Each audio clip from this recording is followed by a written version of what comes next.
And so, I know it's now my time to give back, not only to lead by example and to uphold and conduct myself in a manner becoming of a senator, but also to mentor the young. So I look around, and sino ba yung newly elected and young dito? Walang iba kundi si Camille Villar. Siyempre, bata pa si Bam, pero hindi na new si Bam. Di na. Si Kiko naman, who's not here with us, ahead pa yan sa akin. So si Camille lang, you're the only one I'll mentor, Camille.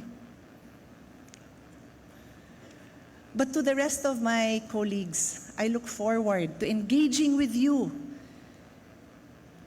in healthy and heartfelt debates, to argue with you, and sometimes to fight with you to the point na I will not talk to you that day because mainit talaga ang ulo ko dahil hindi tayo nagkakasundo. Pero hihimayin natin ng isa-isa ang mga batas na hinaharap natin sa mga kababayan natin because they deserve no less. They deserve no less than people that they elected with different points of view, with different backgrounds, to argue their points, to find what is the best solution, and not to compromise just because it's easier to compromise, but to find the very best that the Filipino people deserve. We live now in the age of transformation and the age of innovation. We live in the time of acceleration, which means napakabilis pumalit ang mga bagay.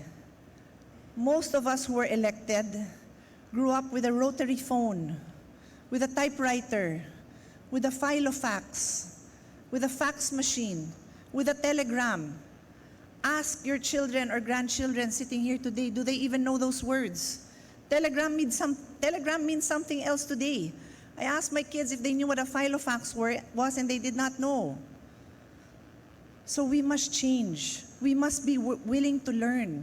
We must be willing to accept that things that we grew up with are no longer the things that our young people are growing up with.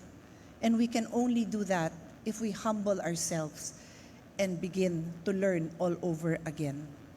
So with that, I will show up with a humble heart. I know that the Senate will stand up and be the leaders that this country deserves. So ako po yung nagpapakumbaba muli, nagpapasalamat sa inyong tiwala sa akin, and I am ready to serve my 4th term. Thank you very much.